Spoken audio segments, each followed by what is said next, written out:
Welcome back to the Measure Pod. This is episode 112, where it is me and Bhav this week, and we are discussing essentially my problem or my issue that came up this week, which is everything to do with product analytics, assessments, requirements, understanding the vendor landscape, and things like that.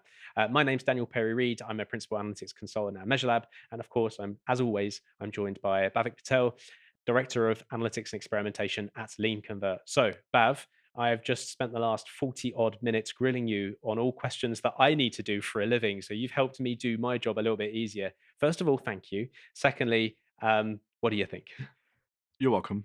It's kind of weird doing kind of like an intro to an episode that's just you and I because it feels a little bit self-serving. I think Well, it's that's an the whole podcast, though. That's the well, whole this is true. This is true. podcast. It was an interesting episode in the sense that you asked some very good questions, and actually they're questions that I imagine a lot of people have had to think about at some point, or will have to think about at some point if they work in this kind of like marketing and product analytics crossover ecosystem because the lines are getting more and more blurred every day. I think marketing teams are more and more interested in what's happening to their customers once they reach the website. Like on the flip side, product teams are more and more interested in like what is the quality of the traffic and where it's coming from and how does that drive user behavior and change user behavior. So I think I think at some point more and more companies are going to have these type of questions, especially given that as you'll hear in the episode, GA4 when it comes to product analytics is still at this moment in time, November 2024, still very limited as a product analytics tool. The data is there if you set it up properly, but it requires a platform like BigQuery to really pull it out and query it in a way that's quite and customize it in a way that you would want. So I think it's an interesting episode. I hope listeners find it useful and they're not too confused by it. I tried my best. There's so much like information blurring around in my head right now that I sometimes fail to find the right words. And you say tracking when you mean tagging, and when you say tagging when you mean tracking, and it gets confusing. Even my Yeah. voice is going Oh, now. for sure. Well, look, we appreciate it. Thank you so much. Before we jump into the episode, is there anything coming up that you want to plug or share or shout about? There's nothing coming up.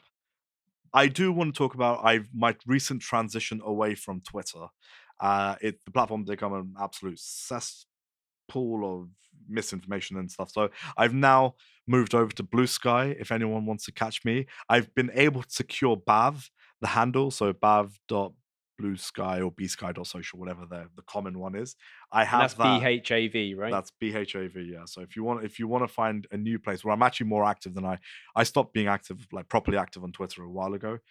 So if you want to see sort of like the a flurry of thoughts that are completely irrational and the ramblings of a madman, like come follow me and hit me up on Blue Sky. Awesome. All right. Well, we'll stick a link in the show notes for that. I have a Twitter profile that I have barely used. Occasionally, I do something, but I never go on it. I really struggle with all social medias. To be fair, I think the closest I've ever got is so I'm one of these guys that doesn't have a Facebook. I don't use WhatsApp. I don't use any of this stuff. So LinkedIn is the only real place that I can class a social media in. That feels pretty lame out of all the things to use. But I use it for business, and I find a level of enjoyment keeping up with analytics, and I feel like it's useful at the same time. It's kind of like my hobby's running. It's like, one of my things I like to do is exercise. It's like, yeah, get over yourself. I know I sound like that.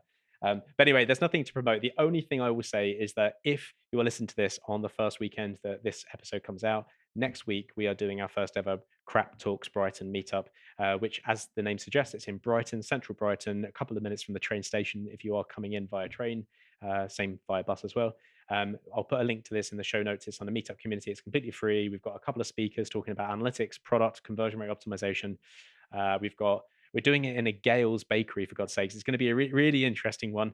We've got an after party, a local pub. So please do come along if you're local, or if you want to travel down for it. I'm sure it will be fun. That's it, really. So my self-serving plugging thing is over. With that, hope you enjoy the episode, and we'll catch you in Blue Sky. Blue Sky? Is that how you say it? Are you going to blue sky us around? Is that how you say it? How do you tweet in Blue Sky? I don't know. I just say Okay. post.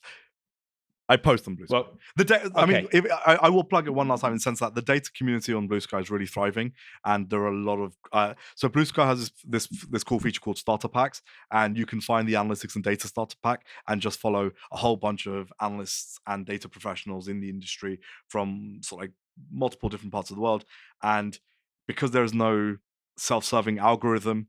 It's what your feed is basically what you want it to be, which is just data. If you've signed up to the data starter pack and followed all the data people. Awesome. Well, blue sky away. Enjoy the episode. All right, Bav, we're back. We are solo. Well, I say solo. There's the two of us, and I wanted to use this opportunity to dive into the wonderful world of product analytics. And as maybe frequent listeners may understand, I work in the world of marketing analytics. I have done for well over 10 years, and the world of product analytics may as well be a foreign language because I know nothing. So I hope you're ready because I've got a bunch of questions for you, and it may seem as very self-serving, but I'm here to learn. I want to know a bit more about product analytics. Are you ready? I hope so. Let's go. You know what? That's as good as we're gonna get, and I want to jump straight in. Um, so I wanted to preface that with the whole my background being in marketing analytics, and if the question comes up like I've got a website, I'm running advertising, how the hell do I track this? What are the different measurement opportunities? What analytics tools are there? What should I be thinking about? I feel confident enough. Maybe we can even do this for another episode. I feel confident enough that I've got that nailed. That I know what I'm doing, or at least I'm aware enough of the landscape to be able to advise and make a good recommendation to the companies that I'm working for. However, a question came up in my work life the other week, whereby a client of mine, we're doing all of the lovely web and marketing and digital analytics stuff, and then they said to me, "We've got this product, we've got this digital product, and they're a big like SaaS platform, and they log in. All we're doing is generating leads, and I'm working with them on that at the moment. But then once they sell the software, they log in and they're like, what do we do? Should we put GA4 on it?" And I was just like, and it kind of stumped me because um, I think we'll get into a bit of the GA4 stuff later on. But I think starting at the very beginning, I had no clue where to even start that thought process. So if someone comes to you and they're like, "We've got this login portal, we've got this digital product, we want to do analytics," what I suppose if you were in my shoes in that situation, what would you say? Like, where would you start that conversation? I probably wouldn't start it with GA4 if I'm being honest. I think GA4 serves as a good platform, but I do think GA4 is more around when you've got a slightly uncomplex product and you're more concerned with things like ROI, CPA, performance of how well your landing pages are doing, how effective your maybe your e-commerce funnel is. I think GA4 in those instances serves as a wonderful platform. It does what you need it to do.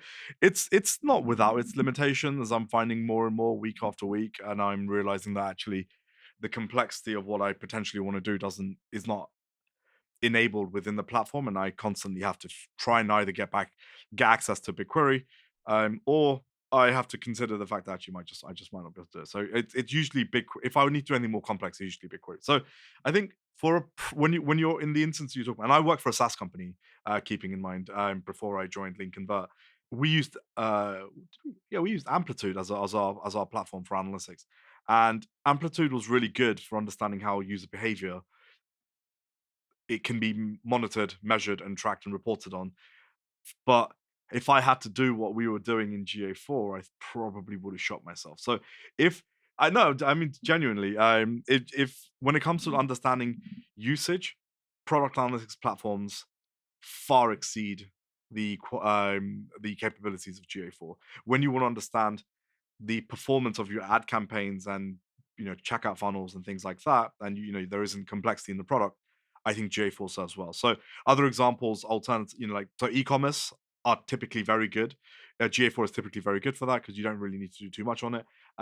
If you've got something like maybe a gaming site, like a betting gaming site, the complexity of the product isn't it's not too in depth. You really just want to know how many people are registering to your site, how many people are then depositing, and then how many people are then potentially placing a bet or doing some games. So things like that, I think it's fairly straightforward. But when you've got a platform which is more around user behavior, usage, apps, I think a proper product analytics platforms is where I would start. Okay, and that's I think what I had in the back of my brain through years of doing this podcast and chatting to you and riffing on this kind of stuff for a long time. My brain somehow said, no, let's take a step back before we just run ahead and do Google Tag Manager, Google Analytics 4, et cetera, because I'm then just treating it like a website and I'm doing web analytics and acquisition based analytics, which is what the platform's designed to do.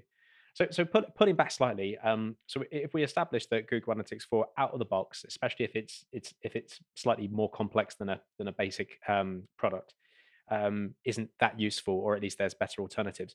Like, what are you thinking about? What are the considerations? Like in a marketing analytics tool, I'm thinking about how do they handle attribution modeling? What does sessionization look like? What kind of other sort of how do I import media spend, and is there any output connectors to the different ad platforms to share things like that? So when it comes to marketing analytics tools, I'm like, okay, that for me is a checklist of things that I would go through and say, hey, look, how do you do attribution modeling? Because that will affect how I measure marketing campaigns. When it comes to product analytics tools, like, what is the criteria? What are you thinking about in the back of your mind when you, for example, you have like the five biggest product analytics tools come and pitch to you? Like, what are you thinking about as you go through that process? So I think there's going to be a few things I'm going to be thinking about. First of all, I really don't want sample data in the platform. I'm going to be working with, because with GA4, I'm largely working with sort of like everyone who comes to the site. After a certain point, when you've got the registered users, they become your customers effectively.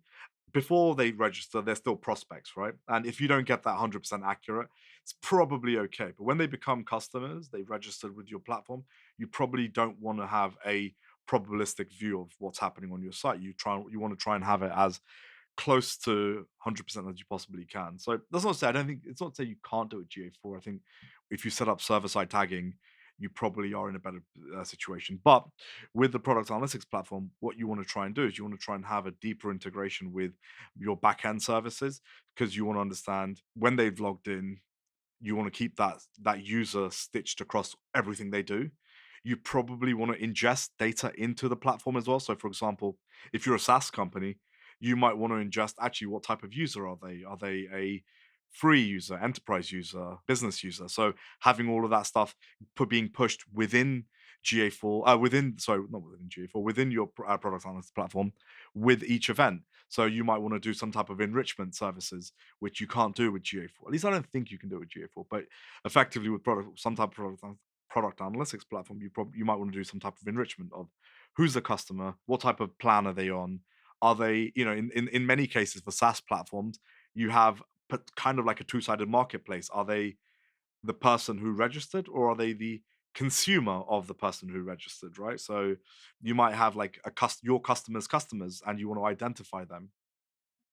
You might want to build a view that is purely within the SaaS organization. So, for example, if your client is acquiring a new customer who is made up of multiple people, you might want to have an organizational view of that user, right? So not what is one person doing, but what is this organization doing and all the users within that. So you then want to create different tiers from users to organizations and subgroups within that. You then want to think about potentially like some type of A/B testing opportunity. That's not to say you can't do it with GA4, but in many cases, GA4 you're doing some type of integration. So, if the platform does allow you to do some type of A/B testing, Amplitude does A/B testing, Posthog does A/B testing now. I think you've now got like smaller pools of users to work with, but you're doing it all within the self-contained platform. There's probably loads of other things you want to think about, but they're the kind of the immediate ones that come on top of mind: enrichment, non-sampling, different types of cohorts and customer usage, A/B testing. So let's zoom into two of those. So one thing is so yeah, I'm going to ignore GA4 for the time being. I want to come back to that in a moment. So let's pin that for a bit. In terms of the analysis that you do inside these products, right? I mean, like, there's one aspect to this which is feed a data lake or a data warehouse, and we can do whatever the hell we want to do using SQL, Python R over there. Sure. Inside the product itself, what I know a lot of the product analytics is around cohorting, funnels, segmentation. So, like, what are the kind of features from the kind of analysis and reporting aspect that you're looking for? Like, what are the kind of common questions and approaches that you need when it comes to analyzing this kind of data? Oh, you're really putting me on the spot here, Dan. If we think about sort of like what you're doing on GA4, which is all around ROI acquisition, those type of things, your product analytics platform is really trying to measure lifetime value or retention effectively, right? So you've mentioned in sort of like cohorts, and then I think it's kind of I'm going to be talking about this in the abstract. If we can think, if we can like arbitrarily pick an example from one made up customer, we can start to like maybe put a bit more depth into the discussion. But in an arbitrary sense, if we were thinking of the types of things, the types of cohort analysis you'd want to do. the type of lifetime value, usage analysis. You want to look at you're probably going to want to do a few things. You want to look at depth of the usage and breadth of the usage. So how frequently do people use your platform, and then also to what depth and degree do they use your platform, right? Because if you're a SaaS vendor or someone where you probably need more product analytics, Gusto is a good example. They're not a SaaS vendor actually, but they are a platform which has a lot, kind of like a complex buying cycle, because every week customers come back, they pick different recipes. The recipes themselves could be vegetarian, they could be cuisines, they could be healthy recipes, they could be meat only. So you want to try and capture all of that information within your product analytics platform, so then you can cut it. So you can say, actually, what is the likelihood of, like, what is the cohort of vegetarian users look like? What does that conversion rate look like? What is your, pescatarians, what do they look like? If you've got users who have a weekly subscription, how does their behavior differ to people who have one-off subscriptions, or not one-off subscription, but make one-off purchases or don't really have a subscription? Are they buying as frequently? If we think about something like PlayStation, let's again, like, I know we've had Gabor on recently, and so PlayStation is currently top of mind for me. Um, they probably want to use some type of product analytics-esque platform, which requires a lot of custom integration and custom event tracking. GA4 in this instance is quite limited unless you're on like the 360 platform. But even then, I'm not quite sure how deep you can go with the event tracking in GA4. With PlayStation, you'd probably want to try to understand what game they're playing, what levels they're sending, users are playing on, how long they've been playing, are they playing single player versus multiplayer? Are they playing online versus offline?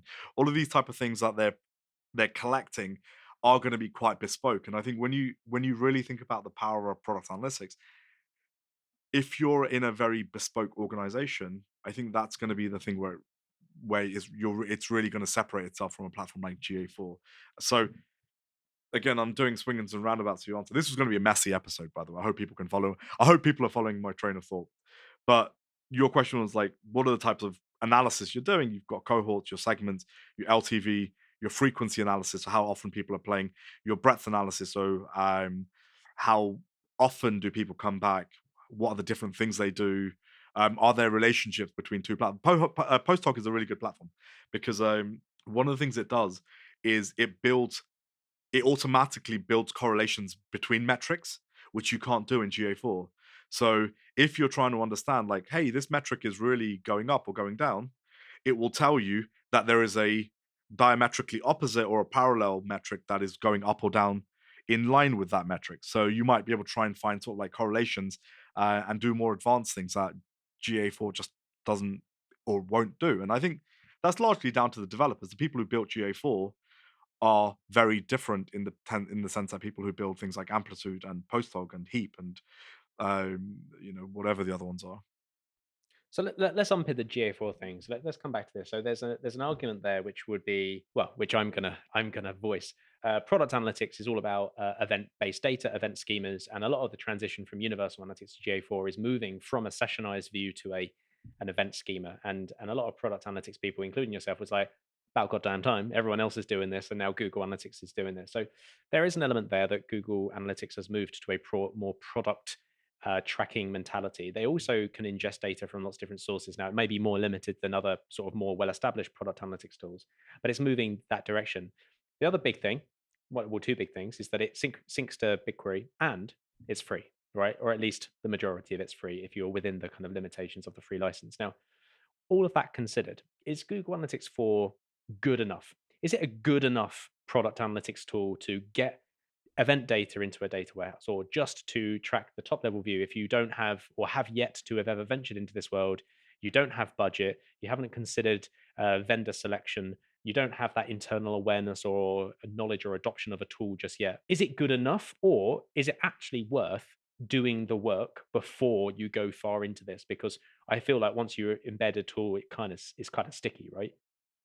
Yeah, I mean, tools aren't something that I would recommend people changing, sort of like on a yearly basis. I think they're one of those things that, my philosophy on this. You squeeze the platform till you've got every inch of value out of it, and then when you then feel like you're approaching the platform's limitations and capacity, you then think about potentially moving or doing something different. So to answer your question, It depends on who the user is. Now, for people who can work within a SQL environment, and if you have got 360 and you're capturing every single event and you've got loads of different events being captured and being sent, and 360, remember, in order to connect to BigQuery, you can still do it, but you're not pushing all your data into BigQuery. You will hit limits quite soon. So let's assume that you are on 360. As an end user like myself, I can work in BigQuery. So for me, when I say about bloody time for GA to move towards an event-based schema, I mean this in the sense that actually offers people like me more flexibility to create views that are more bespoke to what I need. I can manipulate the data how I want. But I'm not the everyday user of GA4. So when you think about your clients and you or whoever who might not be a natural user of BigQuery, is GA4 good enough to answer, to quote, to paraphrase you? And in that instance, my answer is a categoric no. The platform, when you've used platforms like Amplitude, Heap, Posthog, you actually come to realize how limited a platform GA4 is. I mean, it's very, very, very limited. The platform just doesn't do or have the power or the same type of analytical capabilities that these other platforms have. And this is where it then starts to become very subpar. Does that make sense? Yeah, no, it does. It does completely. So, I mean, I suppose so let's go slightly off, not off topic, but let's take that and zoom in a little bit. How do you think Google Analytics has got to the place it is? Do you think it is just because it's free? But if it is a subpar product, and there are plenty of better alternatives out there that are either free or next to nothing in the grander scheme of things, like why does everyone continue to use a product that is subpar? Or sorry, this is your opinion here. Like, No, no. Let me. When I say it's subpar, I mean it's subpar from product analytics perspective. As a marketing analytics platform, it's just it does what it needs to do, right? So from a marketing analytics perspective, it meets a criteria. But to your point, most organizations are e-commerce organizations, right? So I think majority of the people who have adopted GA4 are e-commerce organizations. I think as we've transitioned to more web-based products and apps and phone apps, obviously we've been around for a while, the requirements to analyze how users use those platforms has changed to kind of like traditional e-commerce brands and e-commerce models. So even though when I was at Gusto, we did use a product analytics platform, we still had GA4. GA4 was largely used by the marketing team, but the product team and the product analytics team, we used the product analytics platform. I forgot what the name of it was. It's not one you would have heard of, but it was very different in what it did in terms of in terms of product analysis, and it just made it easier for us to analyze data and user behavior. It wasn't the best one, but it was still miles better than GA4. I understand that, but then inevitably you're going to get the whole my report says this, your report says that. Like, is that like a does this multi-tooled approach only work if you do have like an independent data team or a single source of truth, a database or a data warehouse that kind of has the business word reporting? I can imagine for the day-to-day activities, jumping into a platform and seeing some numbers is fine, and if they don't match, doesn't matter. Um, but I'm just thinking of like someone. Let's put back into the perspective of this scenario I was put in terms of this client's request, saying, "Hey, look, we've got no analytics on our products. We're looking at what we're doing. We've used GTM. We've used Google Analytics. Should we just do the same? Like, should we just roll it out?" And I'm just like, I don't feel like I have a better answer of saying no, but like no, I don't think so. But actually, maybe I like it's a really hard thing to say when like it's the same people using this product. So like there's one analytics person at the organization. So it's going to be on them. And because now in my brain, in the moment of receiving this email, I'm going through, okay, well, if we have two tools, then there's the technical debt. If we have one tool, it minimizes that. Okay. But if we have two tools, they could be better suited for the things. But then they might come with additional costs, right? And understanding like the kind of parity between all these things. Is there, and I know I'm putting you on the spot here, and I'm not looking for every single answer within seconds, but is there a best approach to this? Like, does it matter depending on the team size or say the maturity of the organization or the product management structure, where this may change your advice or how you would approach this? If you've set up the Google BigQuery export from Google Analytics 4 and you're not really sure what to do with it, it's your first time using the GCP, then give us a shout. We're here to help. We're GCP certified, GMP certified, and of course, I can't stop talking about Google Analytics 4. So we're here to help you make the most out of that data and show you exactly how powerful it can be. The world of cloud databases and the Google Cloud Platform can be complex and overwhelming at times, but ultimately it's there to serve a purpose and to make the most out of the data you have. You can reach out to us by scanning this QR code, or you can click the link in the show notes to find out more, or you can just head over to measurelab.co.uk and find out a bit more of what we're about. Well, I mean, let's talk about why the data would be different, right? Because you're right, it will be. It won't be the same. If you have an instance of GTM that's been installed on your site and you've got another instance of, I don't know, Amplitude installed, the way it captures data is going to be slightly different. So, and then on top of that, the way Amplitude models data is different to the way GA4 models data. So GA is sessionizing things if you want it to. It's creating rules and it's creating concepts of bounce rates and engaged users, and then it's modeling on top of that and all of those type of things. And Heap and Amplitude and Heap and all these other platforms, they're doing they're doing their own things. They're doing something very similar where they're creating concepts of sessions, they're creating concepts of users and events and engagements, whatever that might be, and they're modeling it in a way that makes sense to them. So, and if you have got two very different instances of your platforms being installed, you're going to see differing numbers. And I think most people will, I hope, be okay with it, provided they're roughly in line. Now, there's always going to be some margin of error that's never, that will occasionally cause one number to go down in one platform, another to go up in another platform. I think it's just one of those things you can't avoid. So I think the way I would do this is think about the data collection priority. And I unfortunately I've come from a world where I prefer having a data pipeline that collects my data and then uses different endpoints. So the data I'm collecting is the same, and where I put it is the same. So it could be going to my data warehouse, it could be going into Amplitude or another product analytics platform, it could be going into my CRM platform, it could be pushing into Adobe Analytics, it could be pushing into GA4. You'll have to. I'll have to. I need correction on this because I actually don't know the answers. Can you send GA4 data through platforms like Snowplow? That's a really good question. We've had people from Snowplow on this podcast as well. We should know this. Anyway, regardless, so the way that I think about it is the data collection side of things. And if you're doing it in parallel, let's say for example you do have to have two separate setups, right?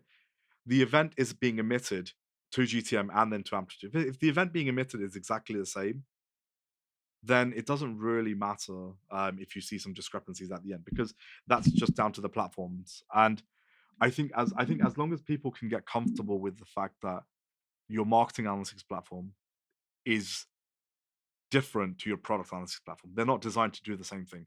Your product analytics platform is designed to tell you how users are using the site, and your marketing analytics platform is designed to tell you how effective your marketing channels are. So if you then try to cross over, you're going to see some weird things, right? But you're never going to go to a product analytics platform and say, "Hey, what's my CPA on my marketing campaigns?" Because you probably haven't got your UTM parameters set up for Amplitude or Heap, and you probably ticked the tracking in Google Ads or something like that allows you to Mm. automatically capture that information. So This is a really good point because it does work both ways. Like the street is a two-way street because even like things like Post Hog and other tools. Like we did a podcast episode on this a little while back of the evolution of product analytics and tools and these kind of things and how they expand, because a couple of these products literally just rolled out, hey look, we do marketing analytics now, and they release one dashboard that has like sessions and bounce rates and they pull in UTMs, and I'm like, that's not it. Like I think it's so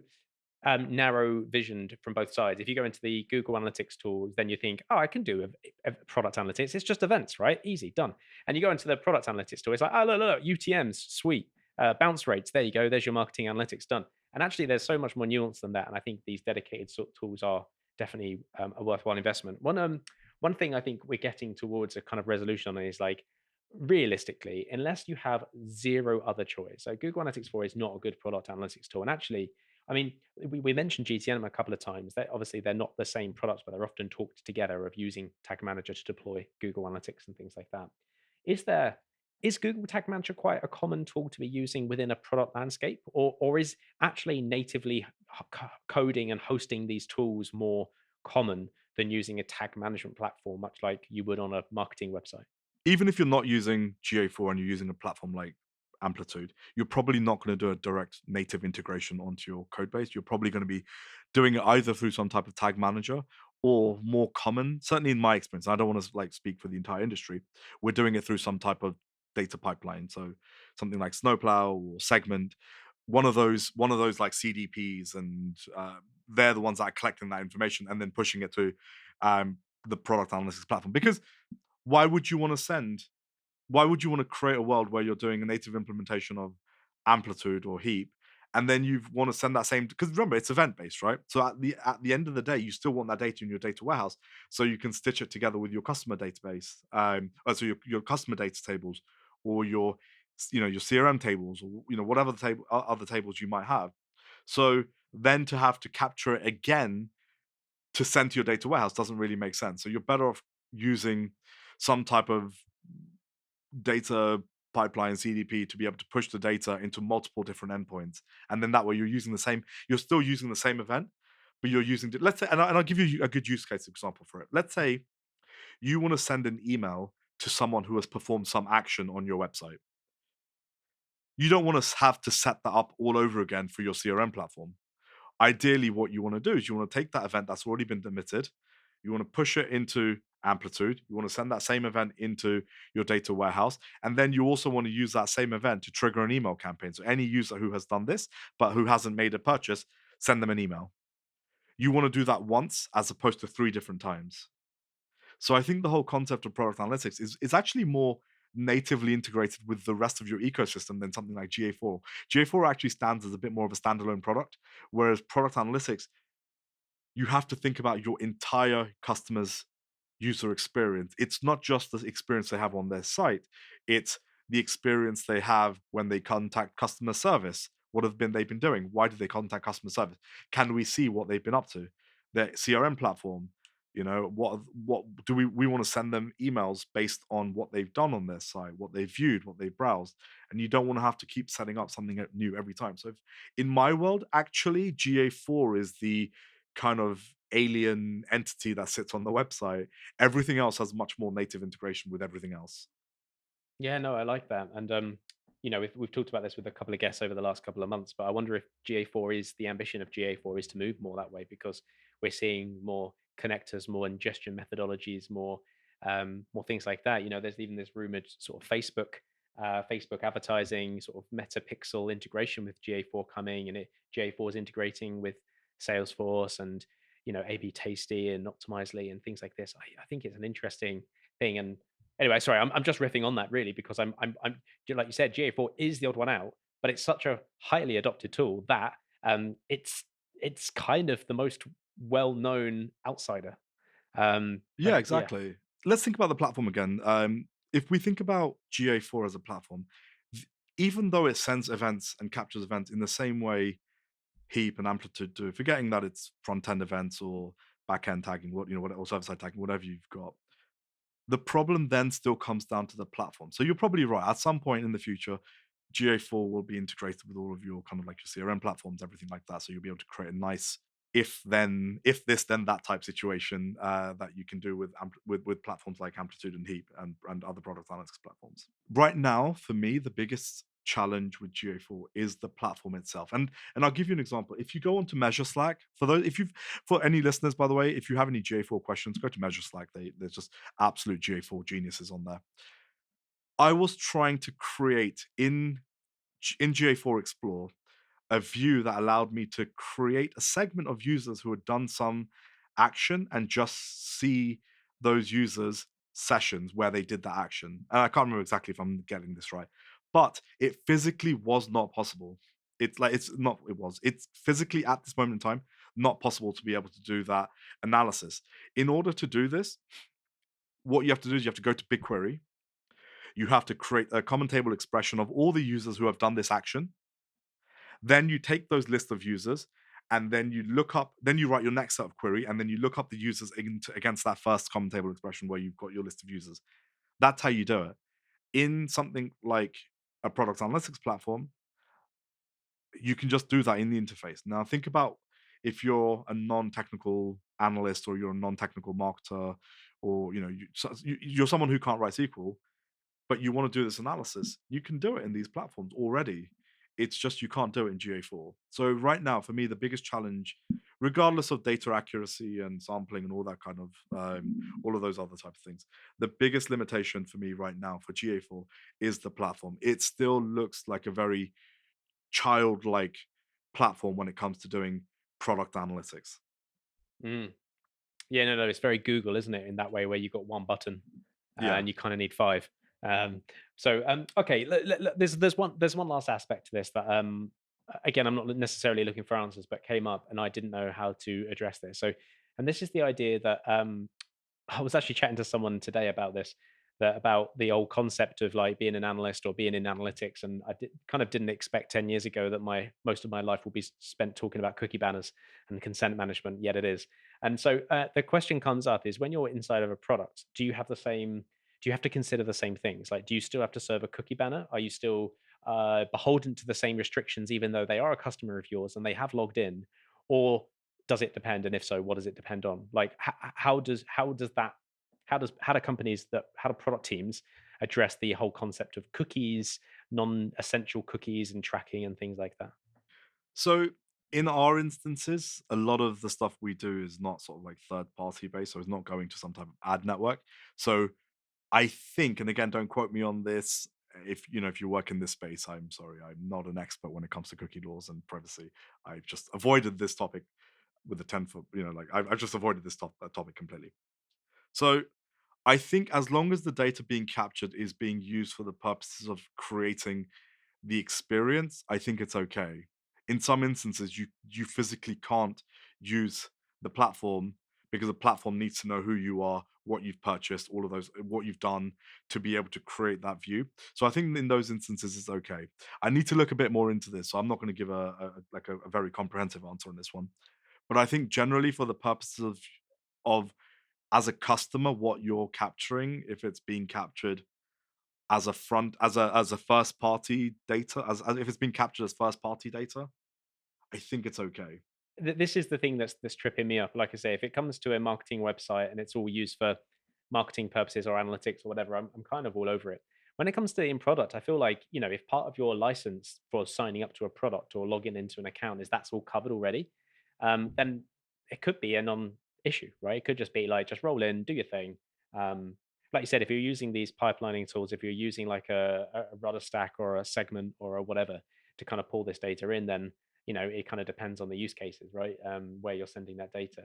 The Yeah, actual like let's act of pulling let's in logs isn't an issue. exactly. Like let's say for example, going back to my time at Hopin. Hopin is a virtual conferencing platform if you're a first time listener. And we used to capture events. Let's say for example, you're an event organizer and you were building an event. In this instance, this is going to get confusing. I mean, event as in a conference. So you're building a conference and you want to run a virtual conference. You have to go onto the new conference page and new event page, create conference, add in the conference name, set your criteria. How many attendees? Does it have to be RSVP? Do they need tickets? Is it free? All of these things are essential data points for us to capture to help understand if something goes wrong, how the product is being used, so we can it's not being used for marketing purposes, right? So we're not using it to then sell this information. It's information we're keeping to understand how the and I think if I can't, it's been a while, but I think for those type of things, we were able to get away with it because we were capturing that information anyway. We're just not pushing it to some third party ad network. We're just keeping it for ourselves to understand what users are doing because we need a record of that event being created with with the details of what the setup of it was like. We needed to do it. I used to work with a client who they're a pension tech company. Once you've registered, it's all within the app, right? Now, let's say you wanted to view your pension. Let's say you wanted to add money to your pension pot. Let's say you wanted to pull in your pots from other providers. That's information they had to capture. It wasn't optional information that the customer could say, well, I don't want you to know what my pots are and how much money is in there. It's because, well, we have to know, right? We have or not we, the company, they had to know, they had to collect that information to be able to understand how people are using the pots and what feature of the pots are they using with? Are they on high risk investments, or are they low risk or medium? All of this information is part of the entire end-to-end user experience. It's not something that they were then going to push to some ad network saying, "Hey, you can now retarget these users because they have a lot of money in their pension pot, or they've only got one pension pot." So I think I'm going to look into this, but I think when you're talking about information that's being captured to improve the user experience, I generally think that's okay. Obviously, this is legal advice. You can take it as such. No, of course, I'm joking. This is the complete opposite of that. This isn't legal advice. Seek out legal advice if you are uncertain. This is just our opinions and riffing on what's going on. And it's always important to state that just in case there's anything that comes back to bite us in the ass about this. But I don't think there's anything else I have lined up, or at least off the top of my head, around this kind of like vetting process for product analytics. My question, I suppose, if I just pass it back to you for like final thoughts on this, like if you're in my shoes and someone comes up to you and says, "Hey, look, we've got this product." The product team are like, "We should do analytics," and they've got nothing on there right now. Where would you go? I would start. I mean, this is an easy one for me because this is what I've done in the past. I would start off with an RFP, right? So a request for proposal. That sounds very formal and documenty, but build a list of requirements of what you need, right? So does it need to be 100% accurate? It's the same as if you were doing like an A/B testing platform. Say you're thinking about buying an A/B testing platform. Don't go out and speak to the vendors first. Build a list of requirements first. This is the same with your product analytics, because you might find that actually GA4 is perfectly fine for your product. It's just you don't know that yet until you've asked the right questions. And those questions are going to be around things like, is sampling an issue? If it's an issue, then okay, we need to consider that. And that consideration could be a new platform, or it could be BigQuery. Then you want to look at how important are going to be things like segments and cohorts and LTV and usage and number of events you're tracking, how much you want to track. Do we need to push that data into a data warehouse that's not BigQuery? Because it might be that actually you might have GA4, but your entire data warehousing ecosystem and infrastructure is on AWS. In which case you might think, actually, no, we don't want it in BigQuery because we're not on a Google we're not on the Google ecosystem. You might want to think about, do we need A/B testing? Are we going to be connect? Do we need to send this data downstream to other places? Do we need to do whatever it might be, the million different things? Asking those questions will then allow you to start off in the right place. Things like, are we going to have resources? Going to be a big one. How much resources do we have to rebuild? Because if you've already got GA4, chances are a lot of the core events are already built in. If you're thinking about a product analytics platform, it's likely that there are a bunch of custom events you need to build, and you might need resources for that. Also, then it's a case of, okay, well, if we're creating a new platform, we're going to be capturing this data from zero. GA4 has like 3 years worth of history in it. Are we okay with starting from zero all over again? So I think an RFP type approach is the best place to start. Think about your requirements, what you need, and you might not have all of the questions down, but if you've got most of the questions, the types of analysis you want to do off the back of that, all of these things should feed into your requirements, and then you can make a more informed decision. Like anything, figure out what the purpose is before you start running and charging ahead with anything. I like that. It's kind of like it's important to state this because often, including myself, I forget. Just take a step back, take a breath, and actually think about why we're doing something, not just what the shiny new object in the distance is, and can we go play with it. But I think that's really good. Is there anything else like that? If okay, rather than advising me, which this podcast has been about thus far, if you are right now able to speak to this person that asked me this question, saying, "Hey, look, I'm the only analytics person in this organization. People are looking to me to recommend and implement and resource this, and I understand your point of view that Google Analytics isn't best in case solution, at least for this, or it might be, but we need to go do some digging." Is there anything else that you would advise them on or suggest to them in terms of going down this journey or path?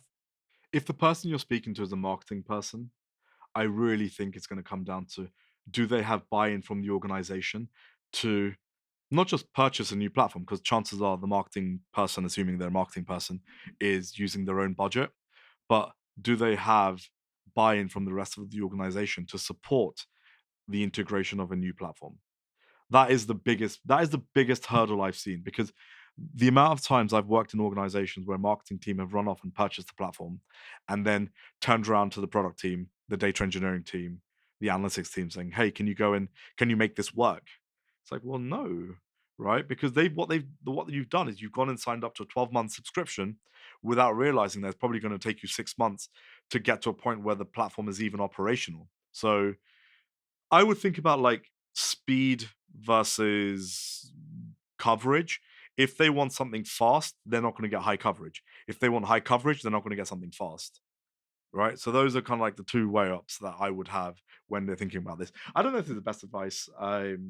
It's such a complex question. There's so much gray area into this. I Budgets is going to be a massive thing. How much budget do they have to play with? Because each one of these platforms is very different. Also, if they start off with something like Postdoc, which is a great platform, but it's inevitably free, will they have, if they invest in a whole bunch of time building out that platform, and then they hit the kind of like the proverbial wall of like what the limitation of the free platform can provide, are they going to get the resources financially to then go and buy the rest of the platform, or will they have to move? If they have to move, did they consider doing the event tracking through some type of CDP, or did they use did they implement Posthog on the site?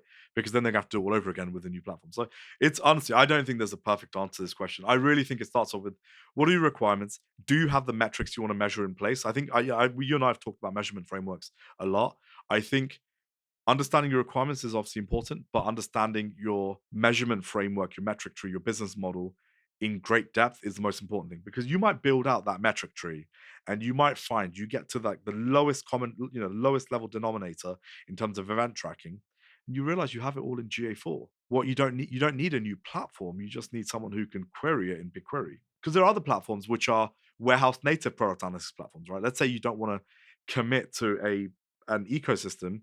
You could go and set up your data pipeline and push your events, and then get just a tool that just takes that data and analyzes it, right? It doesn't do anything shiny, but it takes it so that it makes the data available to the everyday person who can't code in it. And I forgot the name of the platform, but it's a warehouse native product analytics platform, which it's really cool, what they do. And I think this is where Amplitude are moving to. Amplitude are moving to this warehouse native approach as well, because I think they realize that a lot of companies want to own their own data. And what they need is a tool to visualize that data, which is why platforms like Amplitude are so great for using that data, and GA4 is so bad. Yeah, for sure. And I think this is really interesting because it brings me back to that. Actually, the first episode we had with Adam Greco, who was our last guest, the first episode from him was about warehouse native analytics, and exactly the same situation here, which is that we don't need 15 different SDKs and trackers on something. Actually, we just need like a warehouse native approach to something, and we can feed that data out. So yeah, I'll put a link to all these episodes and some of the other ones that we've talked about product analytics. If this is something you're tackling, then it could be a good place to start. And I'm your kind of you can learn vicariously through my dumb questions around product analytics coming from the world of web and marketing and digital, and not really understanding, even though it's the same stuff, when using often the same tools and the same applications, sorry, different applications with all this stuff. So I think that's it. I think that's kind of it. I think I know what I'm doing now in my situation. Hopefully other people that are listening have a bit of a flavor of like how these tools and this approaches and this, still working with analytics but in a different context, is actually quite a different sort of thought process and mentality. The landscape of tools are different, the use cases are different. But I think there's an under fundamental kind of commonality there around, think before you run.